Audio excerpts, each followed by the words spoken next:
So you are from Portugal, from a completely another part of the European continent. What was your motivation to come to Ukraine? My first motivation to come here, it's I don't like bullies. And I say every time that. And for me, Russia is a bully. They want to kick and they want to destroy another country that they think it's less than them. My motivation is simple. I don't like injustice. Like I said, I don't like bullies. I want to fight for my freedom and for the freedom of the others. I see a patch on your hand. Can you tell me more about that? When we joined Azov, we were training to be a recon team. Yeah, so we had one guy that we knew that we are training about to be a recon unit. So and he saw these patches. And the patches, like you see, they have a high in the patch. So, okay, recon team, okay, we have an eye. Okay, can be our symbol. So all of us, of our team, have this symbol. So it's the symbol of our team, our family, let's say. It's nothing special, but it's special for us because I have a meaning. It means that it's ours, from our family. So, yeah. Tell us a little about your background. So what did you do before you came to Ukraine? What was your occupation and so on? I was 8 years in the Portuguese Army. So I was a simple military police, let's say. After that, I get out of the army and I was 2 years personal trainer. So I had a different profession, let's say, in 2 years. When the invasion happened, I had to come because something inside me was not right in this. And like I say in the beginning, the bullies, injustice for me, no way. If we want to change something, you have to participate in that. So it's my participation this year. So the war in Ukraine, it was your first combat experience? Yes, the first boots on the terrain, yeah, my first boots on the terrain, yes. I know that you took part in the ESA courses before the war. Yes. So you were pretty well into all this military stuff. During my 8 years in the Portuguese Army, I have the opportunity, and the Portuguese Army gave me the opportunity to have a lot of courses inside. So I pretty much know something about this life, and I have the ESA courses too that help me a lot. And yes, I'm pretty much inside to this military life. My best way to show what I learn and what I do and what I know, it's coming here and help Ukrainians. When you first came to Ukraine? So I came to Ukraine May last year. Me and Fingers, we joined the Legion, International Legion of Ukraine, exactly. But after some months, we joined the army, the ZSU unit. And your first combat experience was with the International Legion? And our first deployment was in the Belarusian border. So we stayed there for quite long, protecting the border, because some informations told us that the Russians want to evade from there. So we secured the border, nothing happened, and we were deployed to Zaitsev in Bakhmut. Mm-hmm.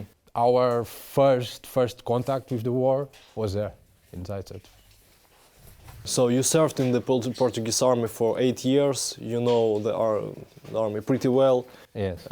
Can you compare the Portuguese army and the Ukrainian? Honestly, so we have a very small army, and now it's less and less people because. Is it right? Is it right or not?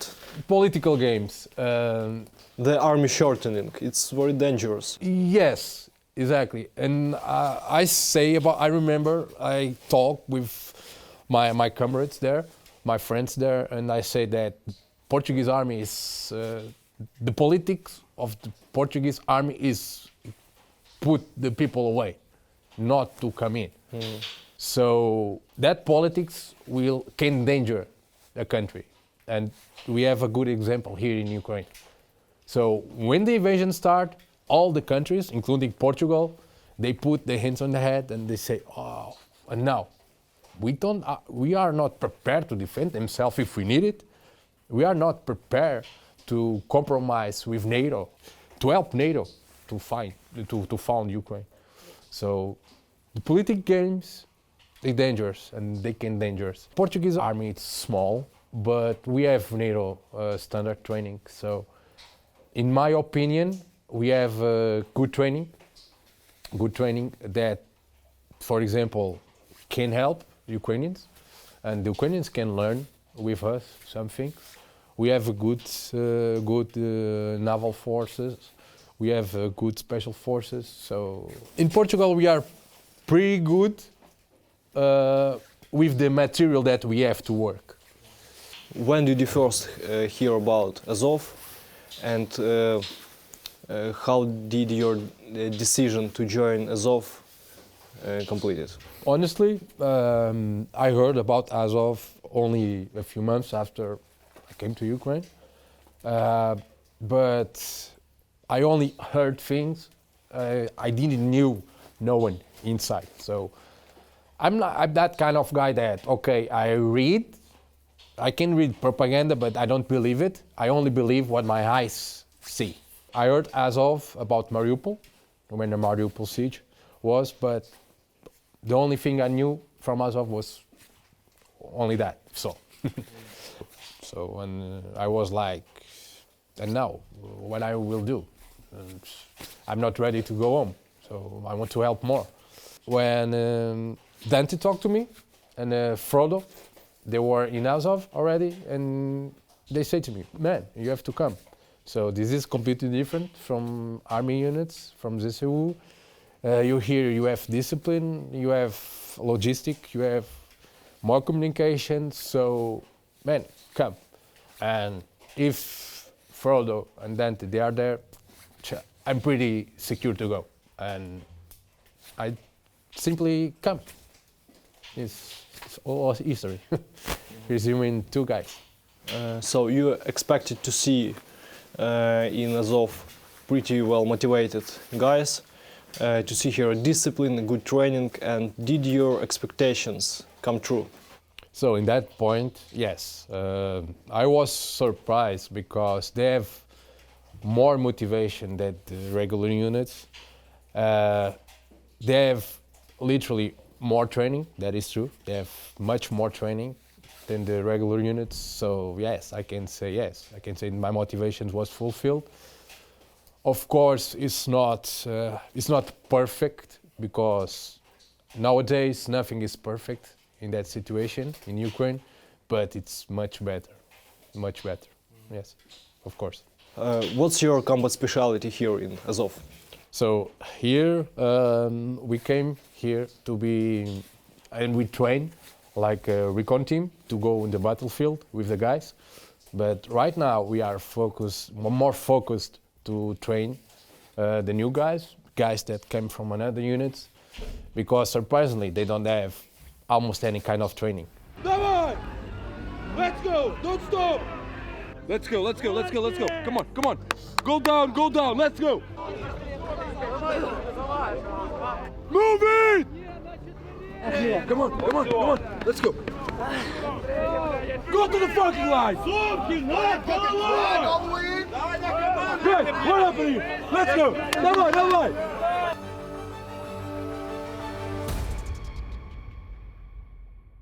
We have to train the guys because we don't want to send the guys to the front, to the positions, without training, because that is don't make any sense. That is kill the guys only, and we don't do that.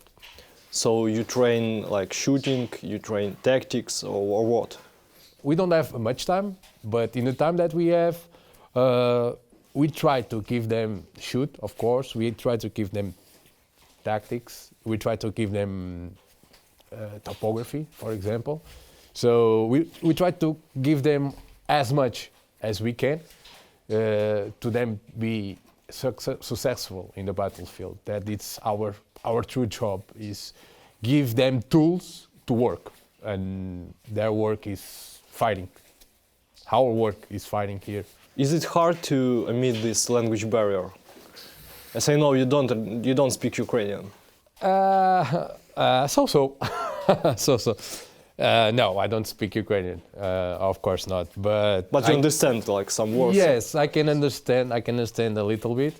So some things in the conversations already make sense to me. So I can understand. I can read, but I cannot speak 100%. 50%, maybe 15%. I can speak of Ukrainian, but it's only basic things. Like go to the supermarket, ask a coffee, only that, nothing more.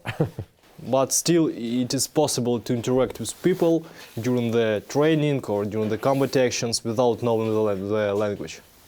So in the combat actions and in the training, we have to have a translator with us, because in the combat actions it's more difficult than in the training. And in training we have always 1, 2, 3 guys that speak English, and we have always a translator with us, so it's easy. And after some time, the guys understand us, and we understand the guys. In the combat actions, it's more difficult, because we have the radios, communications, we have to communicate in the line, we have to communicate each other. So in our team, we are pretty good, because we have a mixed team with Ukrainians. So we understand the Ukrainians. Even they don't speak any English, we almost understand them 100%. So, but we trained for that during some months. In combat actions, it's more difficult because we need to have a translation 100% of the time with us. Imagine you have a shell hit on you, hit on your position, and you have to think what you will say to that guys to save their lives or to run or go. So, yeah, in the moment it's difficult. Mm-hmm. You have to think faster. Yeah, exactly. So it's why we need the translator every time with us, at least in the front lines and in the training. Yeah. For how long you plan to stay in Ukraine, to stay in Azov? That is a tricky question. Because I don't feel that my job is done here. I feel that I have more to give to Ukrainians, to Ukraine, and especially to Azov. Because since I'm here, I have friends, I have my family, like Fingers, Frodo, more guys. So this is my family now, and I have to fight for them, and I have to stay with them. How many times? I really don't know.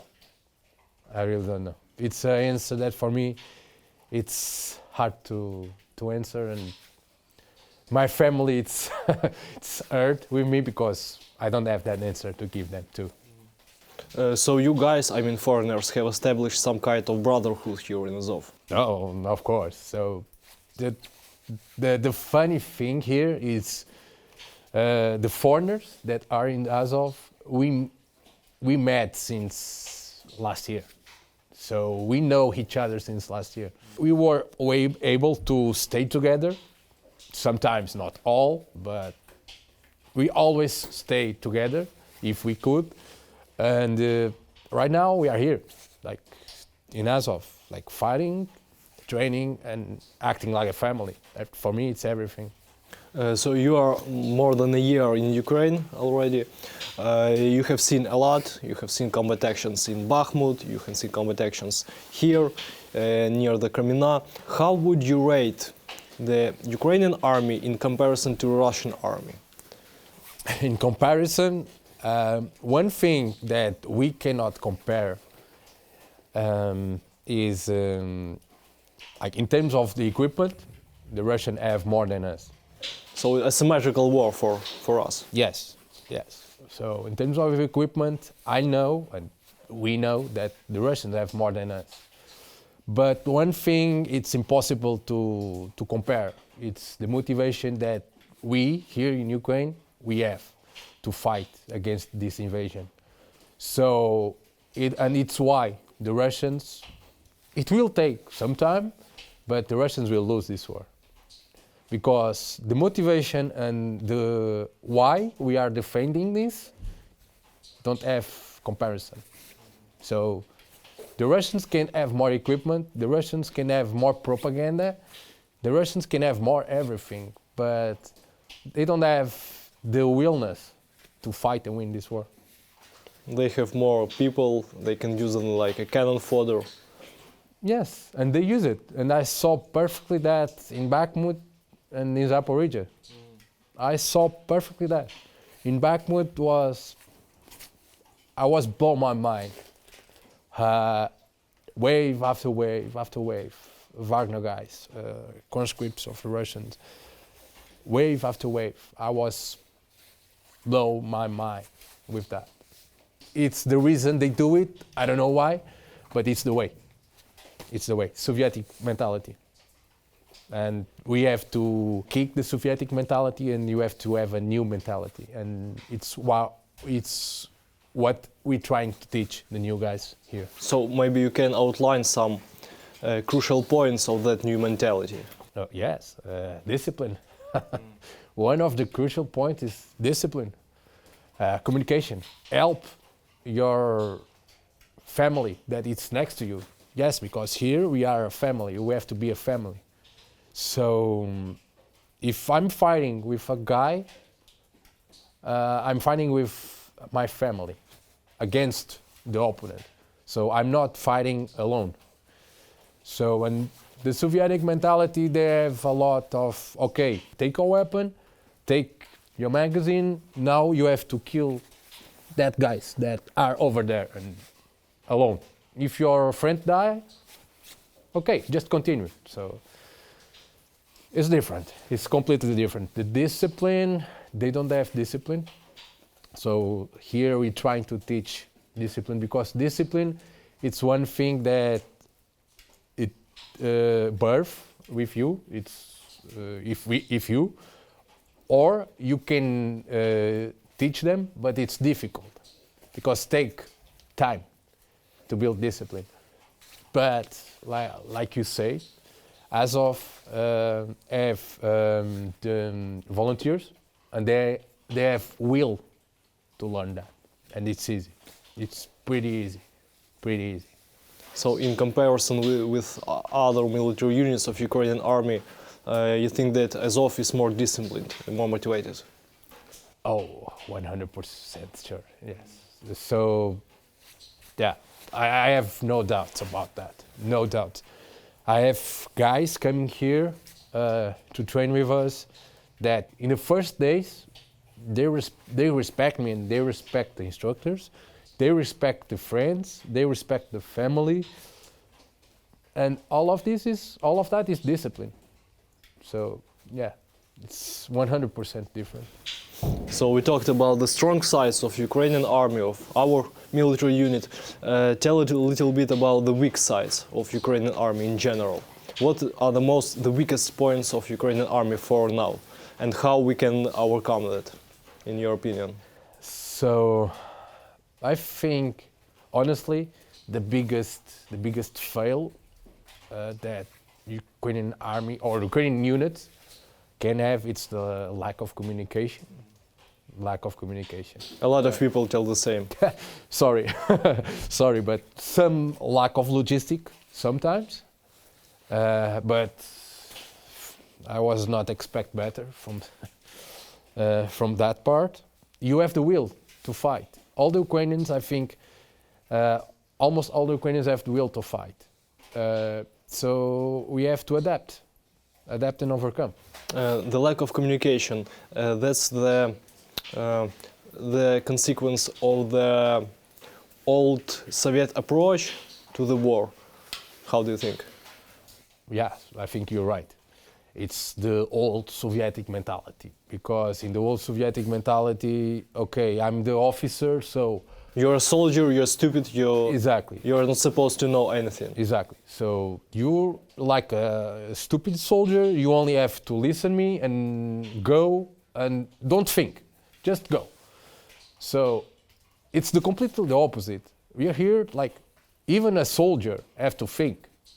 He has to obey the orders, but he has to think. You never have only one way to do the things.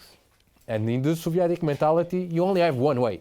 And that way is, if I say, it's the only way that you have to do it. It's not like that.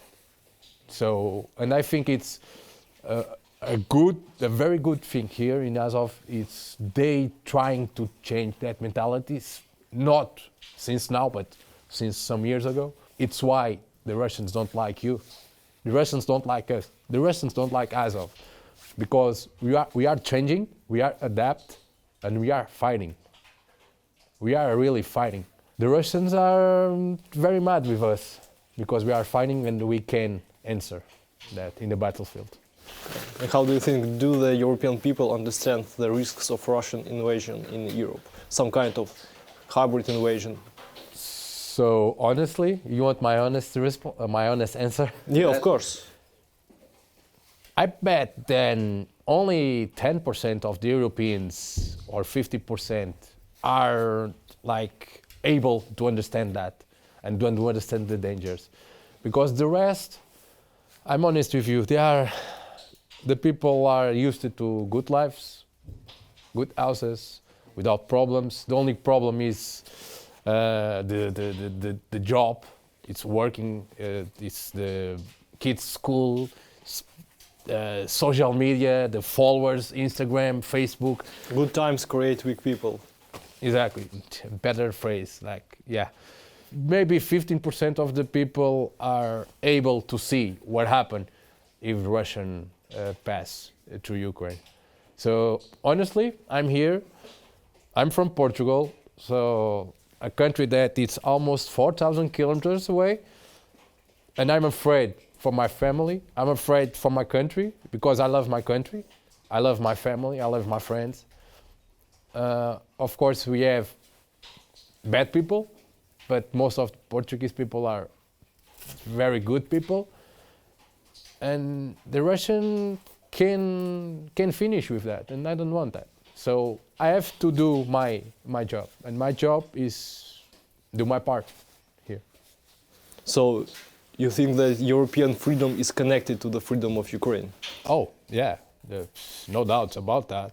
And like even this week, we saw the Russians talking about going to Portugal because they have to annex Portugal because it's close to the sea and close to America.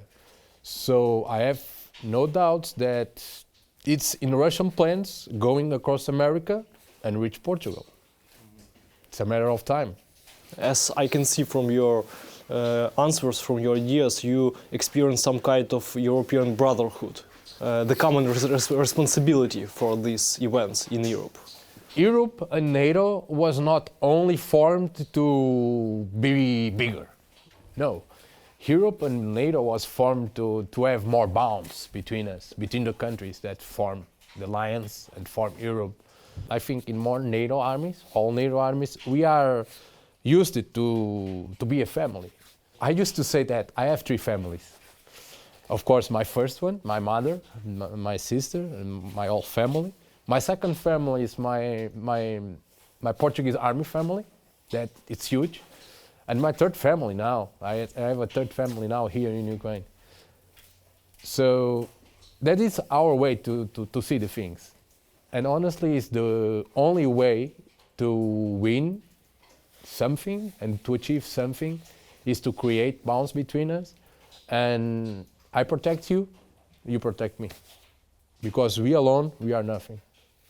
We cannot achieve nothing. Considering the large experience of Ukrainian army during the last years of the full-scale invasion, during the 9 years of so-called anti-terroristic operation, what they had since the 2014, how do you think, can NATO countries learn from Ukrainian army how to fight these modern wars? NATO is learning. The other armies are learning with you. No doubt about that. This is a new war. Drones and everything now, it's made with drones. So NATO is learning with you. Even fighting in the trenches. No one is better than Ukrainians fighting in the trenches and digging the trenches. In that way, we can learn with you, of course. We learn with you all days. When you destroy tanks with FPV drones, you learn with you all days when you make new drones that makes possible our victory. Yeah, don't be doubt with that.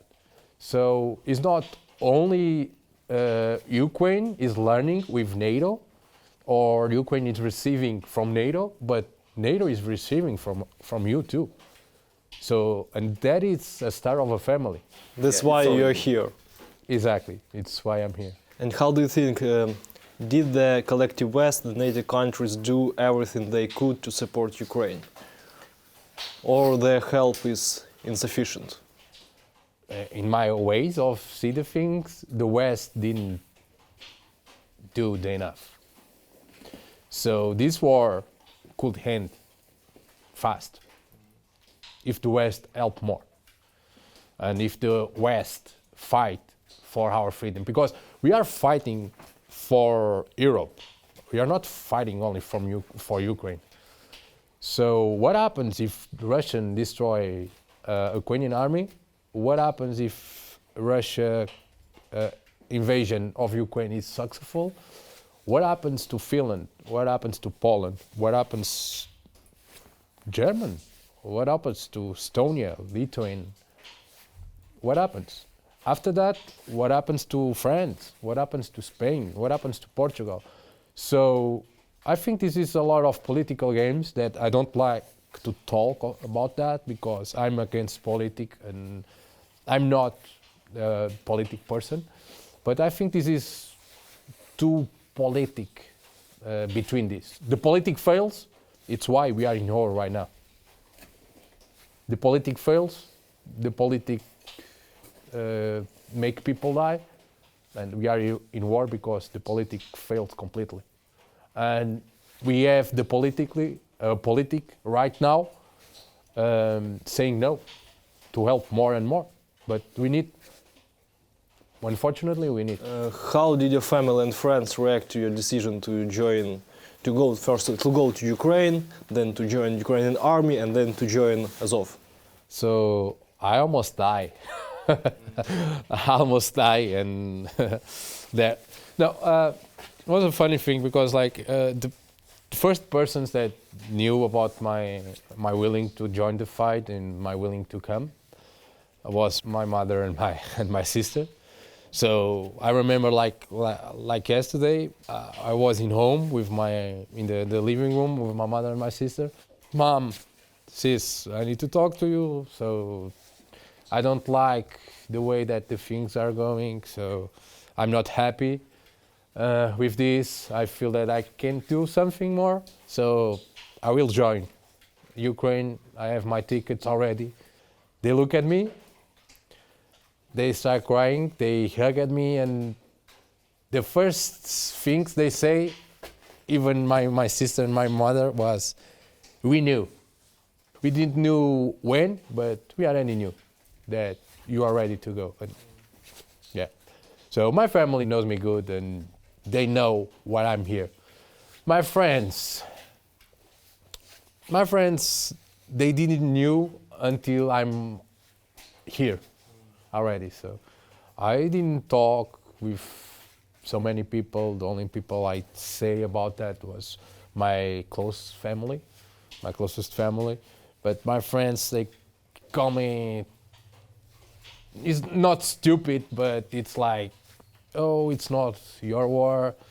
You already did too many things. Like, no, it's our war, and if we don't continue to make these things, we can lose, and all Europe can lose with that. But yeah, my mother and my sister, I think they want to kill me first, then the Russians. How do you think, what needs to be done to win this war? Firstly, we need equipment. It's very important, because without them, we can have the motivation to do it, but without the equipment, we cannot do nothing. And the Russians, unfortunately, they have a lot of equipment. But I think we are in a good way. So we are changing the Soviet mentality. Unfortunately, I don't see many regular units doing that. I see the people have willing to change, but some people, some old people that have the Soviet mentality yet, they don't let us. So I think the important here is continuing to have the willing to change the mentality. It's the power of the people. The people have to continue the willing of fighting, and the willing of be free. And I think about that, you can have everything to win, because they have will to be free, and will to fight, and will to protect Europe, because they want to be in our family. So they want to be in our family. They are right now protecting us, and they have the right to be there.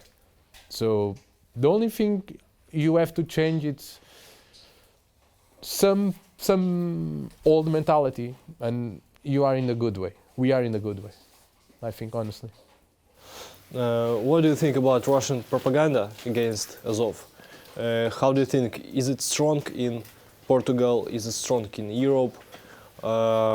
Maybe you faced some Russian propaganda before this war. So I used to say that the propaganda only is strong if you allow it. Because if you read a piece of news nowadays, if you read a piece of news and you believe it instantaneously, like, you are weak. You cannot trust in what one newspaper say nowadays. You have to search. You have to search about that. You have to know more. And the people read one news, and oh, that is true. Okay, so Azov, it's all Nazis. I didn't saw one Nazi. Sorry for the word. I didn't saw one Nazi here. Honestly, I'm here since June. Where are they? I'm still looking for them, and I assure you that if I see a Nazi here, I'm the first one to kick that guy, because I don't like them. So I'm still trying to find them. I will say good luck. Yeah, good luck. Maybe I will inform Russia when I find some Nazi here. I don't know. Yeah, if you want to trust in propaganda, you will trust. If you want to know about something, and if you search about something, it's okay. But if you trust in the first news that you see, it's a brainwash. Honestly, I don't know how the people and how the world nowadays can believe in Russia. How? They lied to Finland some years ago when they invaded Finland. They lied about having troops in the Ukraine border, and no, we don't want to invade. It's all in exercise. It's exercise. So you do a military exercise en route to Kiev. Okay. Maybe it's a Soviet exercise. I don't know. So the people have to think about that. What do you think about Ukrainian people in general here in Ukraine, about Ukrainian diaspora in Portugal? So about Ukrainian people, like 99% of the Ukrainian people here, I love the people. They see a foreigner here, of course, they think that the foreigner is fighting for Ukraine. We stop in the gas stations and they give us energy drinks, they give us food, they give us it's blow my mind. So they treat you with a great respect. Yeah, of course. Like, I'm honest with you. In Portugal, when I was military 8 years, and the people don't give us the respect. The people don't care about this. So, okay. Before the invasion? In Portugal you're just a casual serviceman. Yeah, in exactly. Ukraine you're a fighter.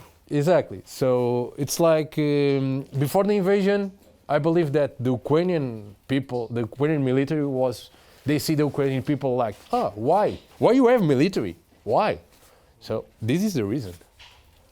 And in Portugal it's the same thing. Why you have military? So I hear some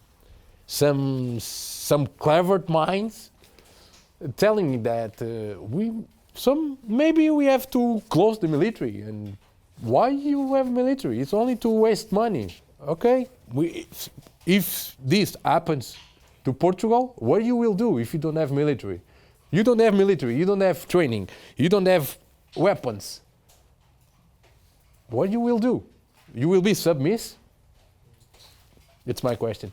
I have some Ukrainian community in Portugal that all months send us goods like food, cookies, some chocolates, gummies. They help us with medicines too. The Ukrainians all around the world are trying to do something, because if they cannot fight, they will help. And for me, that it's a feeling that I'm doing the right thing. I'm doing the right thing. What will be a message to the Portuguese people and to the European nations about this war, about Azov?